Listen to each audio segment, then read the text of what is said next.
মহাপাতকের জীবনে সদ্গুরুর লীলা। লেখক শ্রী হরিদাস বসু। তীর্থ পর্যটন। গোস্বামী মহাশয়ের অভাবে পণ্ডিত মহাশয় বা সরলনাথ আমার নিকট থাকিলে আমি কতটা ভালো থাকিতে পারিতাম, কিন্তু ইহাদের সকলের অভাবে আমার বুক ভাঙিয়া গেল। আমি জীবনমৃত অবস্থায় একাকী সাধন ভজনে কালাতিপাত করিতে লাগিলাম। 1306 সালের আশ্বিন মাহায় পূজার ছুটি হইল। বরিশাল জেলার অন্তর্গত ভারুকাটি নারায়ণপুর গ্রাম নিবাসী বাবু চন্দ্রকান্ত দত্ত আমার নিকট আসিয়া উপস্থিত হইলেন। ইনি গোস্বামী মহাশয়ের শিষ্য। গুরু ইহাকে তীর্থ পর্যটন করিবার আদেশ দিয়াছিলেন। ইহার আর্থিক অবস্থা সচ্ছল নহে, কায় ক্লেশে সংসার প্রতিপালন করেন। এই সময় পণ্ডিত মহাশয় গোবিন্দকুণ্ডে কুটির বাঁধিয়া মাধুকরী করিয়া দিন যাপন করিতেছিলেন। তাহার সহিত দেখা করিবার প্রবল ইচ্ছা জন্মিল। আমি তাহাকে সংবাদ দিয়া বাবু চন্দ্রকান্ত দত্তকে সঙ্গে লইয়া তীর্থ পর্যটনে বহির্গত হইলাম। আমার সঙ্গে আমার মুহুরী তিনকড়ি সরকার, নববিবাহিত জামাতা অমরনাথ মিত্র, তাহার গুরুভগ্নী ও আত্মীয়া নগেন্দ্রবালা সরস্বতী ও তাহার স্বামী বাবু খগেন্দ্রনাথ মুস্তাফি তীর্থ পর্যটনে চলিলেন। আমরা প্রথমত গয়া ক্ষেত্রে উপস্থিত হইয়া গদাধরের শ্রীপাদপদ্মে পিতৃলোকের পিণ্ডদান করিয়া ফল্গুতে বালির পিণ্ড প্রদান করিলাম। তৎপর রামগয়ায় গিয়া তথাকার ঠাকুর দর্শন করিলাম। গোস্বামী মহাশয় পূর্বজন্মে যে অশ্বত্থ বৃক্ষের ডালে ওং রাম লিখিয়াছিলেন, সেই বৃক্ষ দেখিয়া নমস্কার ও প্রদক্ষিণ করিলাম। ডালের লেখা প্রায়ই পুড়িয়া গিয়াছে। ভালো করিয়া দেখিলে ডালে যে ওং রাম লিখিত ছিল তাহা বোঝা যায়। এই সময় গোস্বামী মহাশয়ের শিষ্য শ্রদ্ধেয় শ্রীযুক্ত কুলদাকান্ত ব্রহ্মচারী আকাশগঙ্গা পাহাড়ে কঠোর সাধনে নিযুক্ত ছিলেন। তাহার মধ্যম ভ্রাতা শ্রদ্ধেয় শ্রীযুক্ত বরদাকান্ত বন্দ্যোপাধ্যায় গয়ার জজ কোর্টে ওকালতি কার্য করিতেছিলেন। আমরা আকাশগঙ্গা পাহাড়ে গিয়া ব্রহ্মচারী মহাশয়ের আশ্রমে উপস্থিত হইলাম। তথায় গোস্বামী মহাশয়ের ভোগ দিয়া সকলে মিলিয়া প্রসাদ পাইলাম। রঘুবর দাস বাবাজি পূর্বে এই আশ্রমে থাকিতেন। তাহার দণ্ডাঘাতে এই আকাশগঙ্গা পাহাড়ে পাহাড় ভেদ করিয়া যে জলস্রোত নির্গত হইয়াছিল, সেই স্রোত জল পান করিলাম ও তথায় স্নান করিলাম। জল সুমিষ্ট ও স্বাস্থ্যপ্রদ, নাতিশীতোষ্ণ। এই আশ্রমে যে গুহায় গোস্বামী মহাশয় 12 দিন সমাধি অবস্থায় ছিলেন, সেই গুহাটা দর্শন করিলাম। পাহাড়ের শিখর দেশে যে স্থানে গোস্বামী মহাশয়কে পরমহংসদেব দীক্ষা দিয়াছিলেন, সেই শিখর দেশে উঠিয়া সেই স্থান দর্শন করিলাম ও তথায় গড়াগড়ি দিলাম। শ্রীযুক্ত কুলদাকান্ত ব্রহ্মচারী মহাশয় এই পাহাড়ে একাকী থাকিতেন। তাহার অযাচক বৃত্তি। প্রত্যহ ঝরনার জলে 2-3 বার স্নান, দিবা রাত্রি সাধন ভজনে কালাতিপাত করিতেন। বেলা অপরাহ্নে বরদাবাবুর বাসা হইতে কিছু খাবার আসিত, তিনি তাহাই একবার মাত্র আহার করিতেন। তাহার শরীরে জ্যোতি সাধনের অনুরাগ ও তীব্রতা এবং তন্মধ্যে গুরুশক্তির প্রভাব দেখিয়া আমি পরম পুলকিত হইলাম। তাহার বৈরাগ্য ও সাধনে অনুরাগ দেখিয়া আমি তাহাকে পুনঃ পুনঃ ধন্যবাদ দিলাম। প্রাণপণে সাধন ভজনে জীবন অতিবাহিত করিবার জন্য তাহাকে উৎসাহিত করিলাম। তিনিও আমাদিগকে পাইয়া পরম প্রীতি লাভ করিলেন। গয়ার দর্শনীয় স্থানসমূহ দেখিয়া বুদ্ধগয়া গিয়া বুদ্ধদেবের প্রাচীন প্রতিমূর্তি ও মহারাজ অশোকের প্রস্তর নির্মিত বিশাল মন্দির দর্শন করিলাম। যে স্থানে মহামহিমান্বিত বুদ্ধদেব বোধিসত্ত্ব লাভ করিয়াছিলেন, সেই স্থান দর্শন করিয়া পরম পুলকিত হইলাম। এখন আর সে বোধিদ্রুম নাই, একটা নূতন অশ্বত্থ বৃক্ষ জন্মিয়াছে মাত্র। আমরা গয়া হইতে কাশী রওনা হইলাম। এখানে গঙ্গাপুত্রগণের বড়ই অত্যাচার। তাহাদের অত্যাচারে কাশীতে কিছুমাত্র শান্তি লাভ করিতে পারিলাম না। মণিকর্ণিকা স্থান, বাবা বিশ্বেশ্বর ও অন্নপূর্ণা দর্শন করিয়া 3 দিন মাত্র কাশীবাসপূর্বক শ্রীবৃন্দাবন অভিমুখে রওনা হইলাম। পণ্ডিত মহাশয় গোবিন্দকুণ্ডে সাধন ভজনে কালাতিপাত করিতেছিলেন। আমাদের শ্রীবৃন্দাবন গমনের সংবাদ পাইয়া আমাদের জন্য বাসা ভাড়া, চাকর ইত্যাদির বন্দোবস্ত করিবার জন্য তিনি শ্রীবৃন্দাবনে আসিয়া সমস্ত ঠিকঠাক করিয়া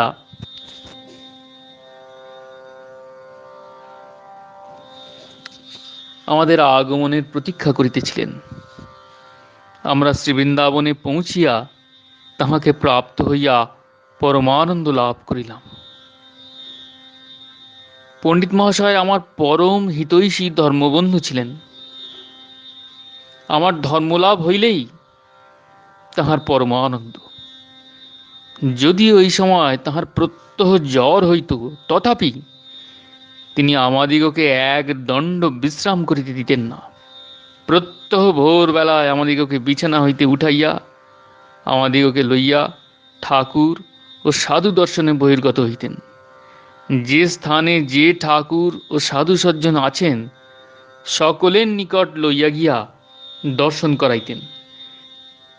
এই গোবিন্দদেব, এই তাহার প্রাচীন ভগ্ন মন্দির, এই গোপীনাথ, এই মদনমোহন, এই রাধারমণ, এই রাধা দামোদর, এই গোকুলানন্দ, এই শ্যাম সুন্দর, এই বঙ্কুবিহারী, এই রাধা বল্লভ, এই কিশোরী বল্লভ, এই ভূতেশ্বর মহাদেব দর্শন করো।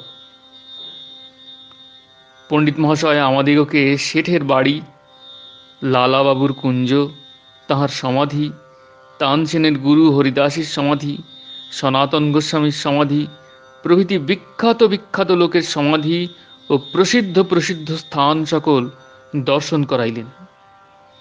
যে যে স্থানে ভেটের বন্দোবস্ত আছে, সেই সেই স্থানে ভেট করাইলেন। আমাদের কল্যাণের জন্য পণ্ডিত মহাশয় আমাদিগকে পঞ্চক্রোশী শ্রীবৃন্দাবন পরিক্রমা করাইলেন। বনের অপূর্ব শোভা, বৃক্ষবল্লী দর্শন করিলে বোধ হয় তাহারা যেন হস্ত প্রসারণ পূর্বক সাষ্টাঙ্গে ভগবানকে প্রণাম করিতেছে। নির্জন বনমধ্যে ময়ূর সকল কেকারব করিতেছে। আমাদিগকে দেখিয়া তাহারা ও অন্যান্য অনেকগুলি বন্য পক্ষী আমাদের নিকট ছুটিয়া আসিল। পণ্ডিত মহাশয়ের কথায় আমরা ছোলা ভাজা, ভুট্টার খই ইত্যাদি সংগ্রহ করিয়া লইয়া গিয়াছিলাম। সেই সমস্ত জিনিস আমরা পক্ষীগণকে খাইতে দিলাম। তাহারা খাইতে খাইতে আমাদের পশ্চাৎ পশ্চাৎ অনেক দূর পর্যন্ত আসিতে লাগিল। রাস্তায় রজের কথা আর কি বলিব।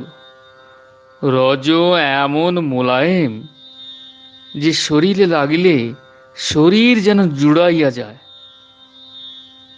আমি কতক দূর পর্যন্ত যাই, আর পণ্ডিত মহাশয় বলেন, এই স্থানে একটা সাষ্টাঙ্গ দাও। এইরূপ মাঝে মাঝে আমাকে সাষ্টাঙ্গ দেওয়াইয়া লইয়া যাইতে লাগিলেন। এই ধীর সমীর, এই রাধাবাগ, এই রাসস্থলী, এই দাবানল কুণ্ড, এই ব্রহ্মকুণ্ড ইত্যাদি ইত্যাদি বলিয়া ভগবানের লীলাস্থলসমূহ দর্শন করাইতে লাগিলেন। রাসস্থলী দেখাইয়া বলিলেন, এই স্থানে একবার গড়াগড়ি দাও। আমি তাহার কথায় গড়াগড়ি দিলাম।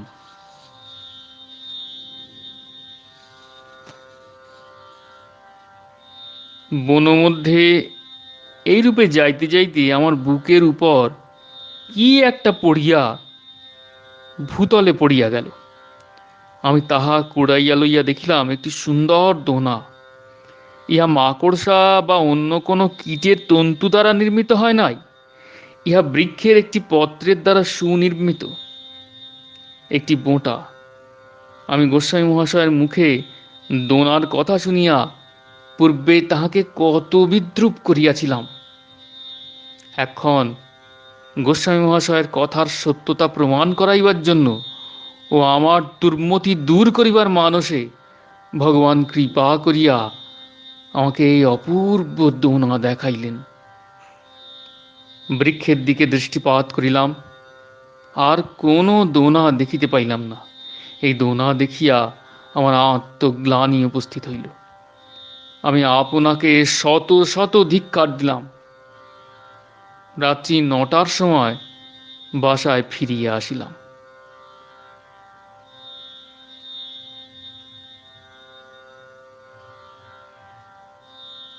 জয় গুরু, জয় গুরু, জয় গুরু, প্রণাম।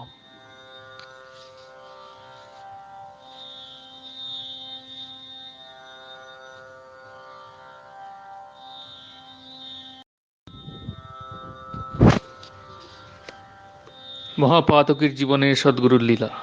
লেখক শ্রী হরিদাস বসু। তীর্থ পর্যটন, দ্বিতীয় পর্ব। যেদিন নিকুঞ্জবন দর্শন করিতে গিয়াছিলাম, সেই দিন বেলা 8 ঘটিকার সময় ময়ূর মুকুট বাবার সহিত আমার সাক্ষাৎ হয়। ইনি চিরকুমার, অনিকেতন এবং অযাচক। দেহে মালা, তিলক ইত্যাদি কোনো সাম্প্রদায়িক চিহ্ন নাই। ইহার আদৌ কোনো বেশ নাই। আহারের কোনো চেষ্টা করেন না। কেহ কিছু ইচ্ছাপূর্বক দিলে আহার করেন। ইহার শরীর সুদৃঢ়। সর্বদাই পাগলের ন্যায় আপন মনে একাকী নির্জনে গান ও নৃত্য করিতেছেন। ইহার মস্তকোপরি সর্বদাই ময়ূরের পাখার একটা মুকুট থাকে। এই জন্য ইহাকে সকলে ময়ূর মুকুট বাবা বলে। পণ্ডিত মহাশয় বলিলেন, একদিন ইনি ঠাকুর বঙ্কুবিহারীর মস্তকে শিখিপুচ্ছ দেখিয়া নিজে শিখিপুচ্ছ ধারণ করিয়াছেন। ইনি আদৌ লবণ খান না। যেদিন ইহার সহিত আমার সাক্ষাৎ হয়, সেই দিন অপরাহ্নে তিনি আমাদের বাসায় আসিয়া উপস্থিত হন। তিনি অযাচক জানিয়া আহারের কথা জিজ্ঞাসা করায় তিনি বলিলেন, সমস্ত দিন আহার হয় নাই। এই কথা শুনিয়া আমরা তাহাকে আহার করাইলাম। তিনি যৎসামান্য আহার করেন। এই দিন হইতে তিনি প্রত্যহ অপরাহ্নে একবার আমাদের বাসায় আসিতেন। ময়ূর মুকুট বাবা আমাদিগকে অত্যন্ত ভালোবাসিতেন। আমরা যেদিন রাধাকুণ্ড গিয়া অবস্থিতি করি, সেই দিন ঘোর অন্ধকারে রাত্রি 9টার সময় তিনি রাধাকুণ্ডে আমাদের বাসায় গিয়া উপস্থিত হইয়াছিলেন। আমরা তাহাকে দেখিয়া অবাক হইয়া গেলাম। আমরা জিজ্ঞাসা করিলাম, আমরা রাধাকুণ্ডে আসিয়া এখানে অবস্থিতি করিতেছি, আপনি কেমন করিয়া জানিলেন? আর এই ঘোর অন্ধকারের হিংস্র জন্তু সমাকুল অরণ্যের ভিতর দিয়া কি করিয়া আসিলেন? তিনি হাসিয়া উত্তর দিলেন, এইসব জায়গায় আমার যাতায়াত আছে। আমি এই রাত্রেই ফেরত গিয়া কুসুম সরোবরে থাকিব। আমরা তাহাকে আহার করাইয়া বিদায় দিলাম। তিনি প্রত্যহই একবার করিয়া আমাদের বাসায় আসিতেন। বহুকাল পরে টের পাইলাম তিনি আমাদের সতীর্থ। গোস্বামী মহাশয় কুম্ভ মেলায় তাহাকে কৃপা করিয়াছিলেন। শ্রীবৃন্দাবনের ও রাধাকুণ্ডের অনেকগুলি তমাল বৃক্ষে শালগ্রাম প্রস্তুত হইতেছে ও শ্রীকৃষ্ণের প্রতিমূর্তি অঙ্কিত হইতেছে। পণ্ডিত মহাশয় এইসব আমাকে দেখাইলেন। এই সমস্ত শালগ্রাম ও প্রতিমূর্তিতে কোনো কৃত্রিমতা আছে বলিয়া বোধ হইল না। কালীয়দহে পাহাড়ের যে কদম্ব বৃক্ষ হইতে ভগবান কালীয়দহে ঝম্প প্রদান করিয়াছিলেন, সেই কদম্ব বৃক্ষ কালীয়দহ দেখাইলেন। এই কদম্ব বৃক্ষের গুঁড়ি ও ডালে অনেকগুলি রাধাকৃষ্ণের নাম অঙ্কিত আছে। ইহার মধ্যে কতকগুলি কৃত্রিম বলিয়া বোধ হইল। একদিন ৬৪ মহন্তের সমাধি দর্শন করাইবার জন্য পণ্ডিত মহাশয় আমাদিগকে সঙ্গে করিয়া লইয়া গেলেন। আমরা ওই সমাধি বাড়ি পৌঁছিয়া মহন্তগণের সমাধি পরিদর্শন করিতে লাগিলাম। কোন সমাধি কোন মহান্তের জানিবার উপায় নাই। সমাধিতে মহান্তের নাম খোদিত নাই, সমাধির লোকেরা তাহা অবগত আছে। সমাধিগুলি দেখিতে দেখিতে আমি যেমন একটি সমাধির নিকট উপস্থিত হইলাম, অমনি আমার শরীরটা উচ্চৈঃস্বরে কাঁদিয়া উঠিল, চক্ষের জলে বুক ভাসিয়া যাইতে লাগিল। আমি স্থিরভাবে এই ব্যাপারটা দেখিতে লাগিলাম। কেন এত কান্না কিছুই বুঝিতে পারিলাম না। দেখিলাম এই কান্নার সহিত আমার নিজের কোনো সংস্রব নাই। শরীরটা উচ্চৈঃস্বরে কাঁদিতেছে। সকলে চতুষ্পার্শ্বে দাঁড়াইয়া এই দৃশ্য দেখিতেছেন।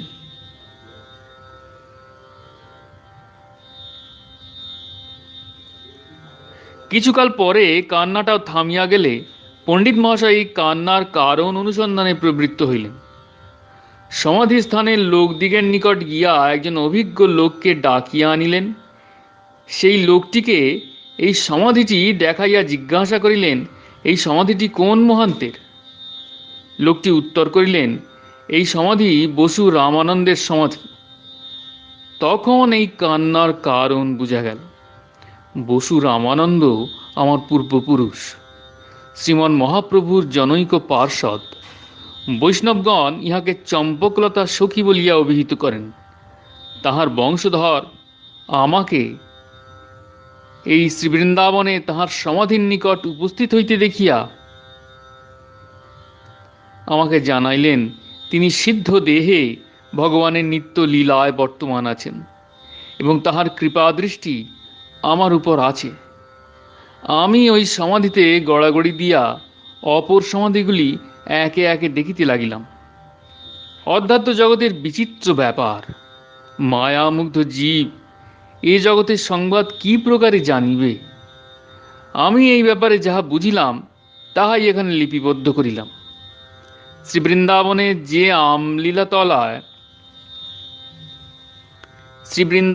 যে আমলিতলায় শ্রীমন মহাপ্রভু বসিয়াছিলেন,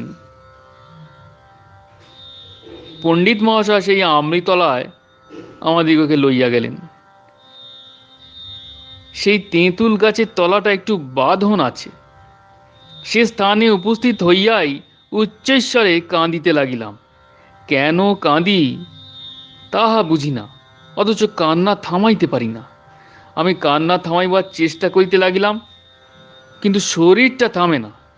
ক্রমাগত কাঁদিতে থাকে আর চক্ষের জলে বুক ভাসিয়া যায়। একটু স্থির হইলে শ্রী সনাতন গোস্বামীর সমাধি দেখাইবার জন্য আমাদিগকে তথায় লইয়া গেলেন। আমরা সমাধি দর্শন করিয়া প্রণাম বন্দনাপূর্বক বেলা অতিরিক্ত হওয়ায় বাসায় ফিরিলাম।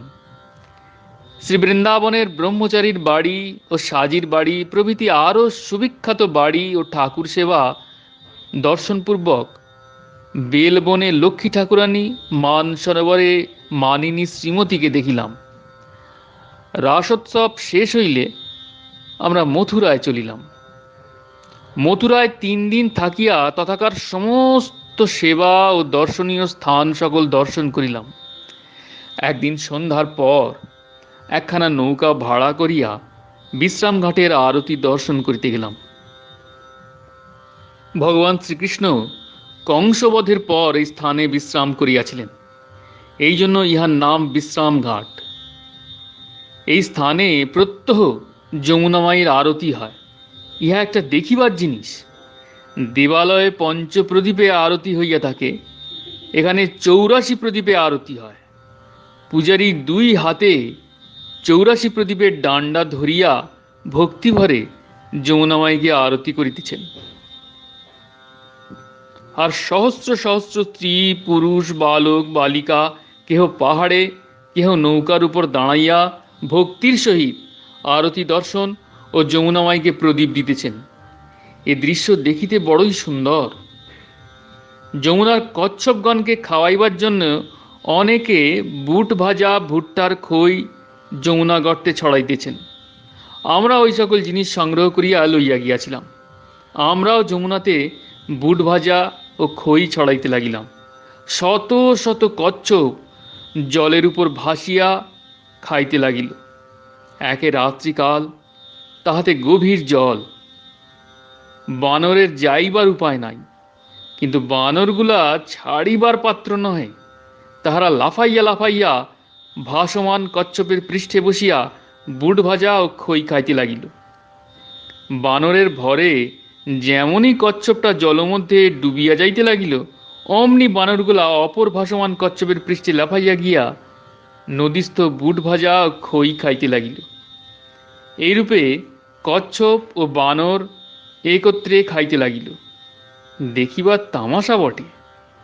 আরতি শেষ হইলে আমরা বাসায় ফিরিয়া আসিলাম। পরদিন প্রাতে আমরা গোকুল দর্শনার্থ রওনা হইলাম।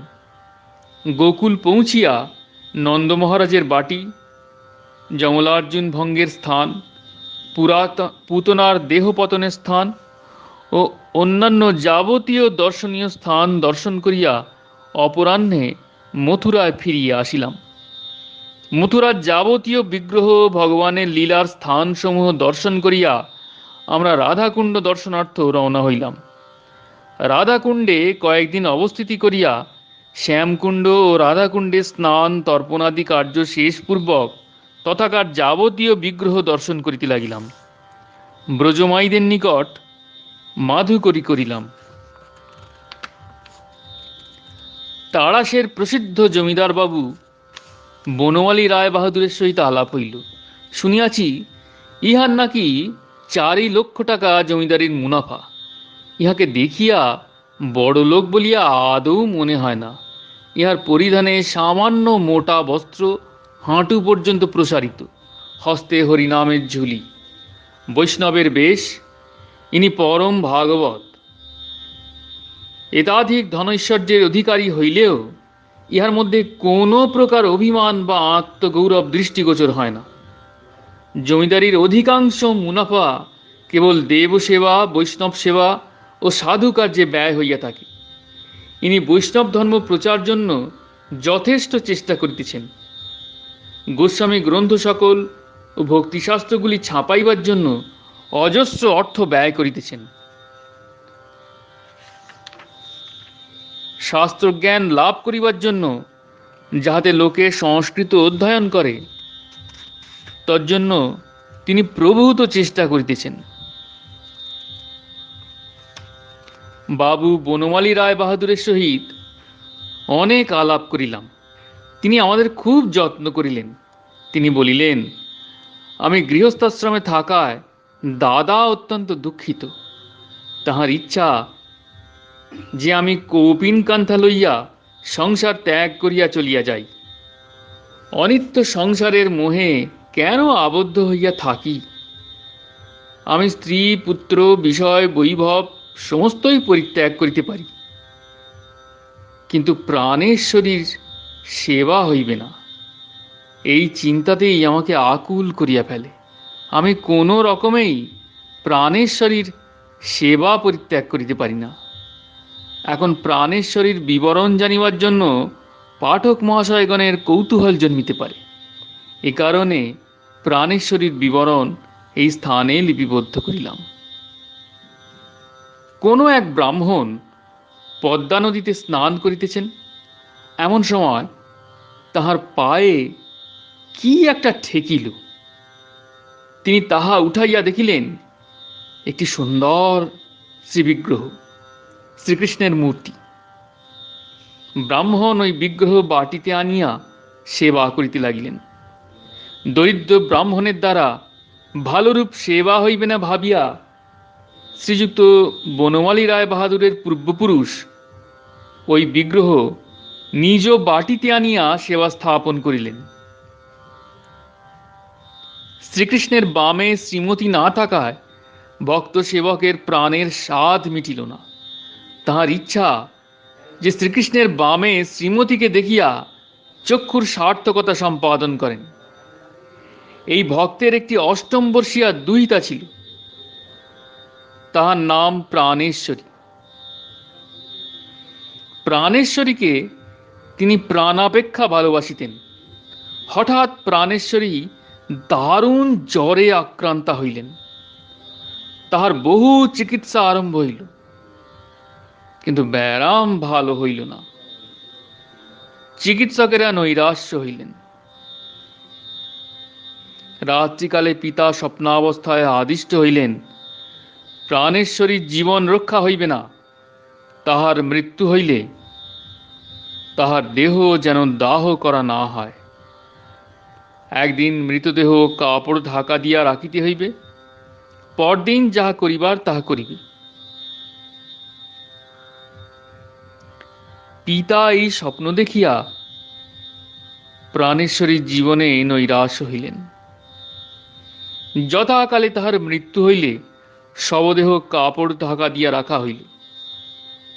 পরদিন পিতা এই কাপড় উন্মোচন করিয়া দেখিলেন সব নাই। সবের পরিবর্তে শ্রীমতীর এক সুন্দর প্রতিমূর্তি। ভক্তিমান পিতা এই আশ্চর্য ব্যাপার সন্দর্শনে মনে করিলেন স্বয়ং শ্রীমতী কন্যারূপে তাহার গৃহে জন্মগ্রহণ করিয়াছিলেন। তাহার হৃদয়ের আনন্দ আর ধরে না। তিনি মহা সমারোহে এই প্রতিমূর্তি শ্রীকৃষ্ণের বামে স্থাপন করিলেন এবং প্রাণেশ্বরী নাম দিলেন। এই অবধি পুরুষানুক্রমে প্রাণেশ্বরীর সেবা পূজা চলিয়া আসিতেছে। শ্রীযুক্ত বনমালী রায় বাহাদুর তাড়াশের বাটি ত্যাগ করিয়া রাধাকুণ্ডে বাস করায় প্রাণেশ্বরীকে এই রাধাকুণ্ডে আনিয়া অতি যত্ন সহকারে তাহার সেবা চালাইতেছেন। আমরা প্রাণেশ্বরীকে দর্শন করিলাম। তাহার সম্মুখে ময়নাডালের মিত্র ঠাকুরগণ খুব কীর্তন করিলেন। পণ্ডিত মহাশয় ভাবাবেশে অনেকক্ষণ নৃত্য করিলেন। তৎপর কীর্তন শেষ হইলে আমরা বাসায় ফেরত আসিলাম। আমরা পরদিন কুসুম সরোবরে গিয়া স্নান তর্পণাদি কার্য শেষ করিয়া হরিদেব দর্শন করিলাম। হরিদেবের চিবুকে একটি অতি উজ্জ্বল মানিক আছে। মানিকটি আয়তনে ক্ষুদ্র হইলেও ইহার দীপ্তি অতি উজ্জ্বল। জগন্নাথ দেবের ললাটে যে মানিক আছে তাহা আয়তনে অনেক বড় হইলেও ইহার দীপ্তির কাছে সে মানিকের দীপ্তি কিছুই নহে। মানিকের আলোকে হরিদেবের গৃহ একেবারে আলোকিত। পণ্ডিত মহাশয় হরিদেবকে দর্শন করিয়া ভাবে বিভোর হইয়া নৃত্য করিতে লাগিলেন এবং মন্দির মধ্যে আছাড় খাইয়া মূর্ছিত হইলেন। কিয়ৎক্ষণ পরে তাহার সংজ্ঞা লাভ হইলে আমরা গোবর্ধন পরিক্রমায় রওনা হইলাম। গিরি গোবর্ধন একটি অনুচ্চ পাহাড়। ইহা দৈর্ঘ্যে প্রায় 7 মাইল, প্রস্থে আনুমানিক 500 বা 700 হাত হইবে। সমস্ত পাহাড়টি গৈরিক রঙের প্রস্তরে কে যেন নির্মাণ করিয়া রাখিয়াছে। প্রস্তরগুলি সুসজ্জিত, যেন কোনো মিস্ত্রি গাঁথনি করিয়া রাখিয়াছে। পাহাড়ের উপর ছোট ছোট বাবলা বৃক্ষ দৃষ্টিগোচর হইল। অন্য বৃক্ষ বা ঘাস নয়নগোচর হইল না। পশ্চিম দেশীয় বহু লোক এই গিরিরাজকে সাষ্টাঙ্গ দিতে দিতে পরিক্রমা করিতেছেন। পণ্ডিত মহাশয় এই গিরি গোবর্ধন দর্শন করিয়া যেমন সাষ্টাঙ্গ দিলেন অমনি আর ভাব সম্বরণ করিতে পারিলেন না। তার ভয়ানক কম্প আরম্ভ হইল। তিনি উদ্দণ্ড নৃত্য করিতে লাগিলেন এবং মূর্ছিত হইয়া আছাড় খাইয়া পড়িলেন। তৎপর সংজ্ঞা লাভ হইলে চলিতে লাগিলেন। রাখালেরা মাঠে গরু চড়াইতে যাইতেছে। এই সমস্ত গরু দেখিয়া তাহার যেমন গোষ্ঠলীলা স্মরণ হইল, অমনি তিনি আছাড় খাইয়া পড়িলেন এবং একেবারে সংজ্ঞাহীন হইলেন। তাহার ভাবময় দেহে আর ভাব সম্বরণ হয় না। তিনি মাঝে মাঝে আমাকে সাষ্টাঙ্গ দিতে বলিলেন। আমার ভক্তি না থাকিলেও আমি তাহার কথায় মাঝে মাঝে একবার সাষ্টাঙ্গ দিয়া চলিতে লাগিলাম। বেলা 1টার সময় আমরা গোবিন্দকুণ্ডে উপস্থিত হইলাম। এই গোবিন্দকুণ্ডের নিকট বাবু বনমালী রায় বাহাদুরের জ্যেষ্ঠ সহোদর গোবিন্দবাবু এই সময় কুটির বাঁধিয়া একাকী নির্জনে ভজন করিতেছিলেন। তাহাকে দর্শন করিবার জন্য আমরা তাহার গোফায় উপস্থিত হইলাম। দেখিলাম একটা উচ্চ ভূমির উপর তাহার ক্ষুদ্র গোফা। এই গোফা খড় বা পাতার দ্বারা নির্মিত নহে, কেবল আবুড় খাবুড় দেওয়াল আর মাটির ছাদ, নিতান্ত সংকীর্ণ। একটি মাত্র লোক কোনো রকমে থাকিতে পারে। দরজায় একটা আগড়ও দেখিলাম না। গোফার সম্মুখে কয়েকটি পিলু ফলের গাছ, বসিবার ভূমি নাই। এই পিলু ফলের গাছের নিম্নে আমরা কিছুক্ষণ উপবেশন করিলাম। গোবিন্দবাবু আমাদিগকে দেখিয়া গোফা হইতে বাহির হইয়া আসিলেন। তাহার গৌর কান্তি দেখিতে পরম রমণীয়। পুঁজির মধ্যে কেবল একটি গোবর্ধনের মৃন্ময় ভাণ্ড। তাহার শুইবার বা বসিবার কোনো বিছানা নাই। ধুলায় উপবেশন ও শয়ন। বড় লোকের ছেলে, সুবিস্তীর্ণ জমিদারি, ধনৈশ্বর্য, স্ত্রী পুত্রাদি সমস্ত পরিত্যাগ করিয়া নবীন বয়সে হরি আরাধনায় প্রবৃত্ত হইয়াছেন। ইনি একেবারে নিঃসম্বল ও নিঃসঙ্গ। দিনান্তে একবার মাধুকরী করিয়া জীবন রক্ষা করেন। সহোদর বাবু বনমালী রায় বাহাদুর জ্যেষ্ঠের আহার জন্য স্বর্ণথালে বিবিধ উপাদেয় প্রসাদ গোবিন্দবাবুর নিকট পাঠাইয়া দিতেন। প্রসাদের মর্যাদা রক্ষার জন্য তিনি কণিকা মাত্র গ্রহণ করিয়া সমস্ত ফিরাইয়া দিতেন। তিনি বলিতেন, আমার এই আহার কি শোভা পায়। জ্যেষ্ঠের একান্ত অনিচ্ছা দেখিয়া বাবু বনমালী রায় বাহাদুর আর প্রসাদ পাঠাইতেন না। এই গোবিন্দকুণ্ডের তীরে বৃক্ষতলে মাধবেন্দ্রপুরী গোসাইকে গোপাল দুগ্ধ খাওয়াইয়াছিলেন।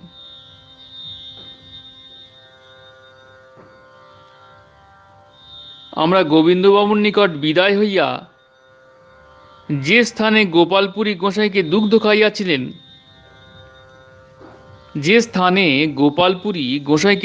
খাইয়াছিলেন, সেই স্থান আসিয়া দর্শন করিলাম।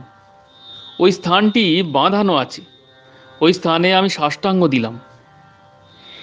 এই গোবিন্দকুণ্ডের সামান্য দূরে পণ্ডিত মহাশয় কুটির বাঁধিয়া তপস্যা করিয়াছিলেন। আমরা তাহার সেই কুটির দর্শন করিলাম। নিকটেই ঠাকুর বাড়ি। আমরা গোবিন্দকুণ্ডে স্নানাদি করিয়া ওই ঠাকুর বাড়িতে প্রসাদ পাইলাম। ব্রজভূমে জীবহিংসা নাই। গোবিন্দকুণ্ডের কচ্ছপ ও মৎস্য ঘাটে আসিয়া আমাদের হাতে আহার করিতে লাগিল। তাহারা একেবারে নিঃশঙ্ক। আমরা গিরি গোবর্ধন পরিক্রমা করিতে করিতে যে স্থানে মাধবেন্দ্রপুরীর গোপালের সেবা প্রতিষ্ঠিত আছে তথায় আসিয়া উপস্থিত হইলাম। গোবর্ধনে না উঠিবে দেখিতে গোপাল, শ্রীমন মহাপ্রভুর এই বাক্য স্মরণ করিয়া আমরা গোপাল দর্শন করিতে আর গোবর্ধনে উঠিলাম না। গোবর্ধনের পাদদেশ হইতে গোপালকে প্রণাম করিয়া রওনা হইলাম। তৎপর মুখারবিন্দ দর্শন করিলাম। ইহা গোবর্ধনের শ্রীমুখ। এই স্থানে প্রত্যহ গোবর্ধনের পূজা হয় এবং সময়ে সময়ে উৎসব হইয়া থাকে। ইহার পর নানা রমণীয় স্থান ও সেবা দর্শন করিয়া আমরা রাধাকুণ্ডে আসিয়া উপস্থিত হইলাম। এই রাধাকুণ্ডে কোনো ভক্ত বৈষ্ণব বৃক্ষদেহ ধারণ করিয়া বহুকাল হইতে বাস করিতেছিলেন। রাধাকুণ্ড পৌঁছিবার অনূন্য 1 মাস পূর্বে ওই বৃক্ষদেহধারী বৈষ্ণব স্বপ্নযোগে রাধাকুণ্ডবাসী জনৈক বৈষ্ণবকে বলেন যে তিনি অমুক তারিখে বৃক্ষদেহ পরিত্যাগ করিবেন। রাধাকুণ্ডবাসী বৈষ্ণবগণ যেন তাহার মহোৎসব করেন। কথাটা চারিদিকে রাষ্ট্র হইয়া পড়িল। কেহ বিশ্বাস করিল, কেহ বিশ্বাস করিল না। এই সম্বন্ধে বৈষ্ণবগণের মধ্যে অনেক আলোচনা হইতে লাগিল। তাহারা নির্দিষ্ট দিনের প্রতীক্ষা করিতে লাগিলেন। ঝড় নাই, বাতাস নাই, নির্দিষ্ট দিনের নির্দিষ্ট সময়ে বৃক্ষটির স্কন্ধদেশ হঠাৎ মড়মড় করিয়া ভাঙিয়া পড়িল। এই অদ্ভুত ব্যাপার দেখিয়া বৈষ্ণবগণ আশ্চর্য হইয়া বৃক্ষতলে মহাসংকীর্তন আরম্ভ করিয়া দিলেন এবং তথায় মহোৎসব করিলেন। আমরা রাধাকুণ্ডের ওই বৃক্ষটি একদিন দেখিতে গেলাম। দেখিলাম বৃক্ষটির স্কন্ধদেশ হইতে বৃহৎ বৃহৎ ডালগুলি চারিদিকে ভাঙিয়া পড়িয়াছে। গুঁড়িটি প্রায় 7 হাত খাড়া আছে। গুঁড়ি ডাল সমস্ত শুকাইয়াছে, কেউ ডালপালা স্পর্শও করে নাই। যেমন পড়িয়াছিল ঠিক তেমনই পড়িয়া আছে। আমরা ওই বৃক্ষকে প্রদক্ষিণ করিয়া প্রণাম করিলাম। তখন আমার মনে হইল, গোস্বামী মহাশয় যে বলিয়াছিলেন অনেক মহাত্মা বৃক্ষদেহ ধারণ করিয়া শ্রী বৃন্দাবনে অবস্থিতি করিতেছেন, এই ঘটনা তাহার একটা উজ্জ্বল প্রমাণ। আমরা নিতান্ত অজ্ঞান। অনন্ত দেবের অনন্ত সৃষ্টির গূঢ় ব্যাপার আমরা কি বুঝিব? যাহা আমরা বুঝিতে পারি না তাহা কিছুই নয় বলিয়া অগ্রাহ্য করিয়া থাকি। রাধাকুণ্ডে দাস গোস্বামীর সমাধি, জাহ্নবী ঠাকুরানীর সমাধি, মণিহারি কুণ্ড ইত্যাদি ওই স্থানের যাবতীয় দর্শনীয় স্থান দর্শন করিয়া আমরা শ্রী বৃন্দাবনে ফিরিয়া আসিলাম। শিরোমণি মহাশয়ের ঠোরে যে বৃক্ষ সংকীর্তনে নৃত্য করিয়াছিল, শিরোমণি মহাশয়ের ঠোরে যে বৃক্ষ সংকীর্তনে নৃত্য করিয়াছিল সেই বৃক্ষ দর্শন করিলাম। পথের ক্লেশ ও বিদেশে থাকার অনিয়মে আমার সঙ্গী 3 কোটি সরকার ও নগেন্দ্রবালার শরীর অসুস্থ হইয়া পড়িল। এ কারণ আর তীর্থ পর্যটনে অধিক দূর অগ্রসর হওয়া অনুচিত মনে করিয়া পণ্ডিত মহাশয়কে সঙ্গে লইয়া সকলে মিলিয়া বোলপুর ফিরিয়া আসিলাম। জয় গুরু, জয় গুরু, জয় গুরু। প্রণাম।